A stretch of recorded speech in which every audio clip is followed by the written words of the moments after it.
8 de la mañana, 48 minutos.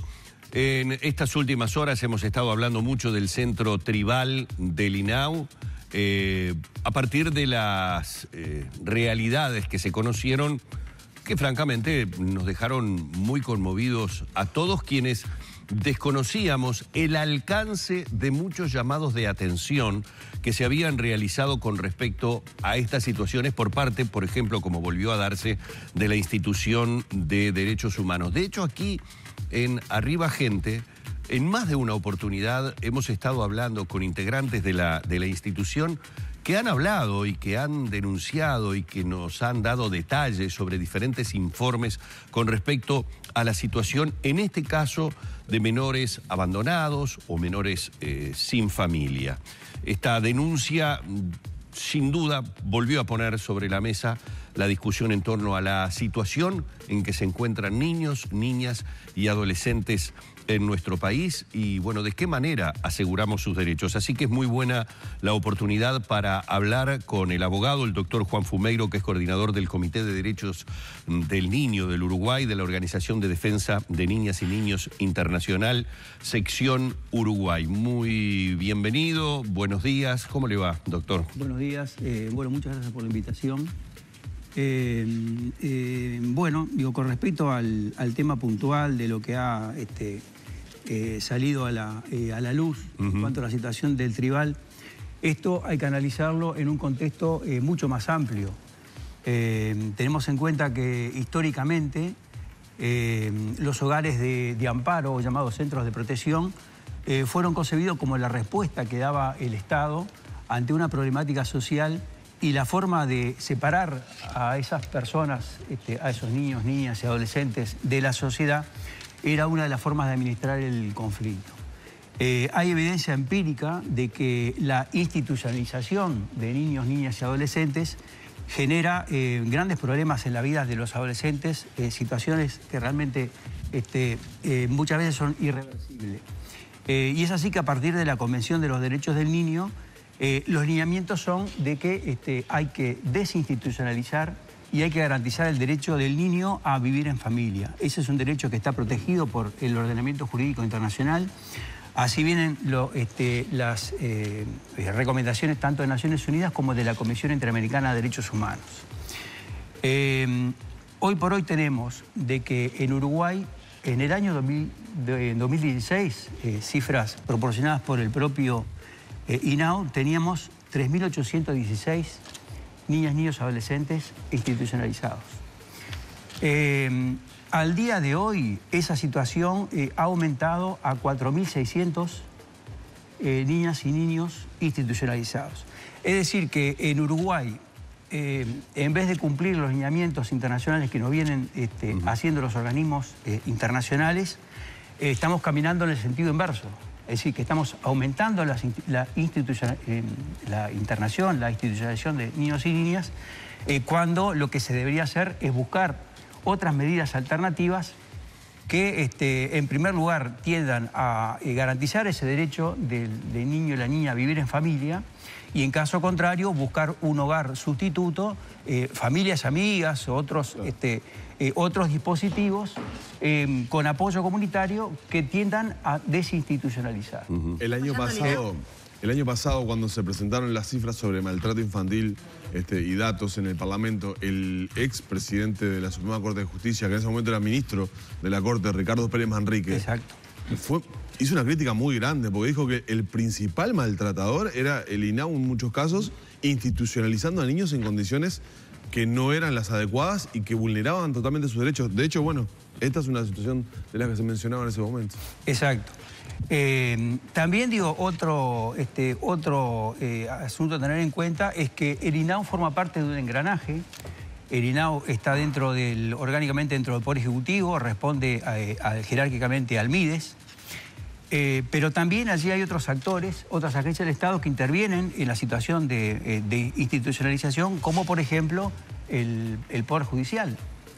Digo, estos adolescentes, estos niños que están internados, son la mayoría por orden judicial. Derivados judicialmente. Y evidentemente que allí tampoco el Poder Judicial está cumpliendo el mandato de la Convención y cumpliendo las recomendaciones tanto de Naciones Unidas como de la Comisión Interamericana de desinstitucionalizar. También es cierto que, por otra parte, muchas veces el Poder Judicial no tiene una batería de herramientas que permita optar por una vía alternativa. Ese es un problema también que está vigente y que no se ha podido revertir. Y bueno, y tenemos que lo que ha encarado el INAU para poder atender esta situación, digo, son pasos muy tímidos. Ha hecho un llamado para familias amigas para tratar de desinstitucionalizar, pero lo que la realidad nos indica que esto no se ha logrado y que por el contrario vamos caminando en sentido inverso. ¿Dónde está la falla entonces? ¿En el sistema judicial, en el INAU, en el MIDES, en la gente que no tiene interés en ser familia amiga y, bueno, dar una mano a un joven o a un niño que sea de paso, ¿no?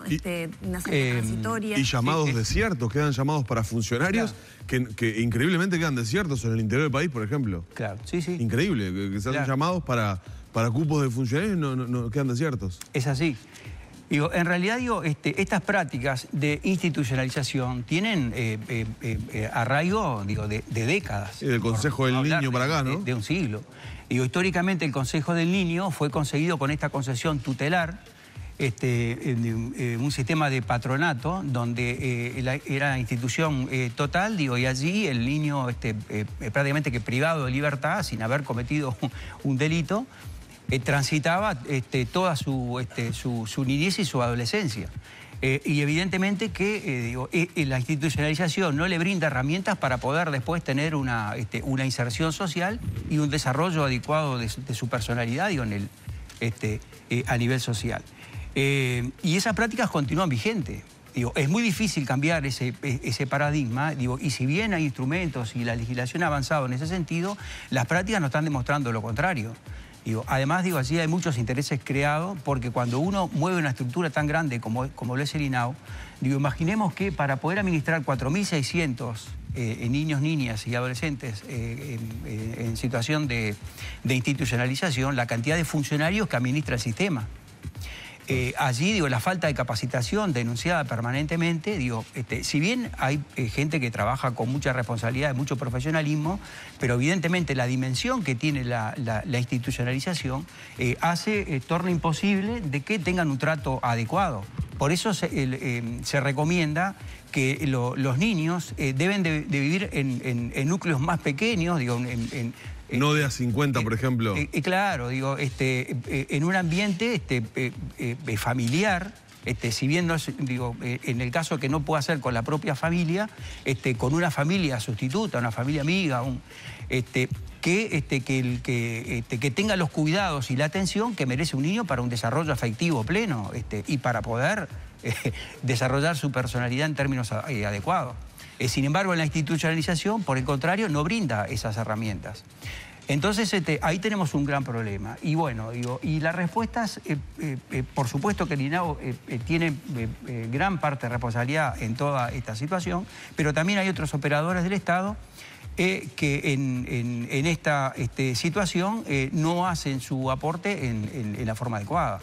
Otra de las cuestiones, por ejemplo, que es una realidad lamentable, es que cuando estos niños son institucionalizados no hay un seguimiento porque debería de haberse designado un abogado que atienda su situación, un defensor. El defensor que le da la Defensoría Pública. Prácticamente que no existe una defensa especializada, hay grandes problemas en el ejercicio de la defensa de estos adolescentes y muchas veces termina siendo un expediente olvidado de quienes nadie se ocupa.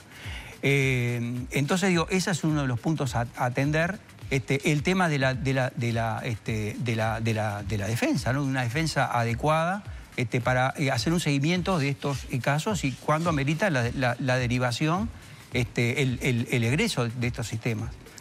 Ahora, doctor, sin entrar obviamente ni a polemizar ni a discutir sobre la conveniencia de la no institucionalización, de todas maneras el sistema hoy los institucionaliza, sea porque no tiene los recursos, no hay ideas o hasta porque de repente no se comparte el criterio de que no es el camino adecuado.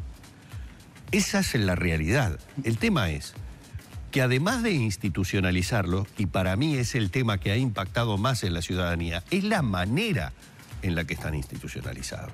Es decir, las condiciones que vimos que tenía el hogar, el centro tribal. Es decir, discutamos técnicamente, me parece perfecto, no es lo ideal, pero ni que hablar que si además de que no es lo ideal, la institucionalización está en esas condiciones, allí es donde parecería ser doblemente pecaminoso, si se me permite el término, la forma en que el Estado resuelve esta situación. Sí, es así. Sucede que muchas veces esas situaciones, que muchas veces son infrahumanas, porque en realidad rechina a la conciencia que niños y adolescentes vivan en esas condiciones. Pero sin embargo, el cotidiano hace que esa situación se naturalice. Entonces, como las respuestas no llegan en forma adecuada, los propios funcionarios se van naturalizando con esa situación. Y muchas veces hasta deja de ser un problema, porque son tantos los inconvenientes y las trabas que hay para poder revertir eso, esto es lo que hay. ¿Qué trabas hay para revertir eso? Y bueno, trabas burocráticas, muchas veces la desidia, ahora cuando esto realmente ya surgió como un escándalo, porque esta situación no es nueva, venía de mucho antes, tenemos los informes del Mecanismo Nacional de Prevención del 2015, contra la tortura, desde el 2014. 2014.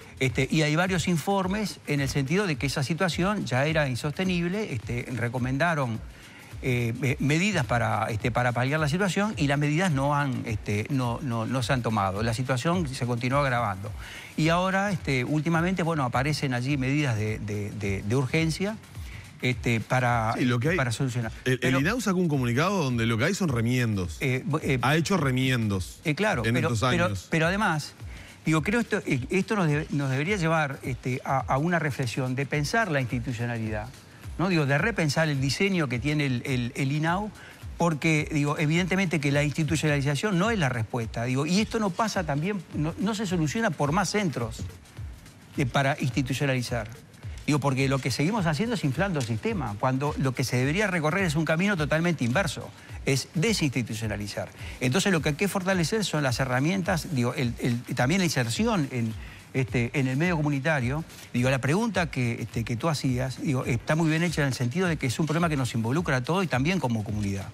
El año pasado tuvimos la visita de un representante del Comité de los Derechos del Niño de las Naciones Unidas, Jorge Cardona, que hablaba justamente de que el problema de la niñez y la adolescencia, uno lo ve como un problema ajeno, un problema del Estado, que nosotros, si no pasan dentro de nuestra familia, no nos corresponde a nosotros involucrarnos. Pero es un problema, tenemos que pensar que los niños y las niñas son nuestros, es de nuestra sociedad, y tenemos que tomarlo como una situación que nos afecta, y que realmente nos tiene que involucrar. Claro, y esa falta de actitud que tiene la comunidad, porque la comunidad muchas veces piensa que cuando hay situaciones problemáticas, apartarlo de la sociedad es la respuesta adecuada. Sin embargo, no se dan cuenta que estos niños y niñas de hoy, cuando egresan, van a egresar en peores condiciones de las que ingresan. Y hoy por hoy, cuando se hablan de pedidos de políticas de mano dura, que es la respuesta que pide la ciudadanía, y que muchas veces también tiene un reflejo y una contrapartida a nivel del Parlamento, a nivel del sistema político, ese no es el camino. El camino es trabajar en la desinstitucionalización y en atender con una mirada integral, de apoyo, porque esas familias generalmente son monoparentales, son hogares desestructurados. Lo que hay que ver allí es el apoyo del sistema sanitario, de trabajar con el tema de la vivienda. Y tenemos que hacer la aclaración que lo que detonó esta nota es una situación en un hogar de los 150 o 160. Que tiene sus derechos vulnerados. No son medidas de privación de libertad ni nada, ¿no? Para que no se confundan, un poco lo que decíamos ayer. Son institucionalizadas, pero no son privadas de libertad. Son porque tuvieron problema familiar, fueron maltratados, fueron abusados y no tienen a dónde ir. Son amparados. Sí, claro. Son niños amparados. Claro. Que probablemente mirando la realidad están más desamparados que amparados, pero bueno. Pero si uno va a la terminología, digo, estamos hablando de internados, porque el término común son internados. Digo, viene de una concepción ya perimida de que se mira a esa población. De internaciones en colonias. Tiene dificultades como un problema de enfermedad, son enfermos para el sistema. Juan, la pregunta es, ¿esto sucede en el Tribal o hay más centros de amparo que pasen situaciones como estas? Bueno, seguramente hay más centros, digo, y evidentemente que es bastante común ver problemas que se suceden en centros del interior, digo, denuncias de explotación sexual, abuso, y cantidad de otras situaciones que se generan por el hecho de la internación. Entonces, digo, creo que acá lo que, digo, más bien, sin lugar de pedir una respuesta, que creo que ya se están dando a un tema puntual de este centro, digo, lo que hay que pensar es en una respuesta mucho más amplia que atienda realmente a resolver el problema de fondo y no a paliar situaciones puntuales que únicamente lo que van a hacer es seguir reproduciendo el sistema y vamos a tener siempre más de lo mismo y en peores condiciones. Hay un silencio cómplice que nos enteramos cuando, bueno, salta una bomba de estas y ahí nos enteramos, ahí hay medidas y ahí nos tiramos los pelos. Pero mientras tanto, ¿hay un silencio cómplice que ampara situaciones como las del Tribal? Bueno, un poco con la pregunta que... Bueno, es que en realidad... digo, es una concepción, la tutelar, tan arraigada y esas prácticas están tan inmersas, han permeado toda la función de la institución y del sistema, que es muy difícil poder caminar en los términos que se debería hacer, ¿no? Digo, los lineamientos que nos marcan los organismos, los mecanismos internacionales, y también el informe de la institución nacional, el Mecanismo Nacional de Prevención contra la Tortura, que es muy categórico en toda esta situación, ¿no? Digo, la alta tasa de institucionalización que existe. Digo, nosotros estamos a la cabeza a nivel regional por las personas que tenemos privadas de libertad. Cuando son situaciones que no han cometido delito, digo, están privados de libertad porque no tienen posibilidades libre de desplazamiento, cuando en realidad, digo, no han cometido, no han infringido la ley penal. Digo, esa situación, digo, uno no la registra, se ha naturalizado, pero en realidad, digo, es un problema que tenemos que atender.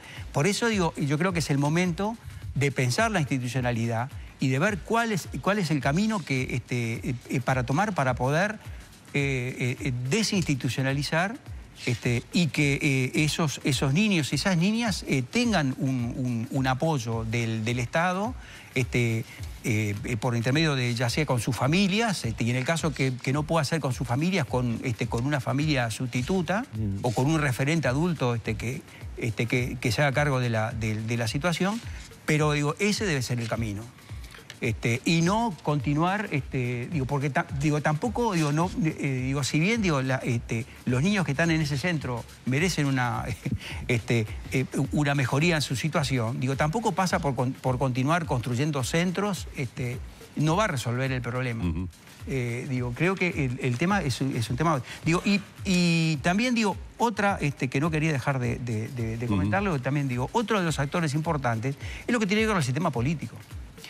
Nosotros como Comité de los Derechos del Niño... El Tribal está a 5 cuadras del Parlamento y pasan por allí los legisladores todos los días. Exactamente. Nosotros como integrantes del Comité de los Derechos del Niño y también como integrantes del Consejo Nacional Consultivo, del Código de la Niñez y la Adolescencia, hemos tratado de dialogar con el Parlamento. Ahora se abrieron instancias de diálogo, pero realmente cuando uno concurre, acude al sistema político para dialogar, no encuentra un referente porque los partidos políticos, son excepciones quienes se encargan del tema niñez y adolescencia, porque es un tema que realmente no convoca.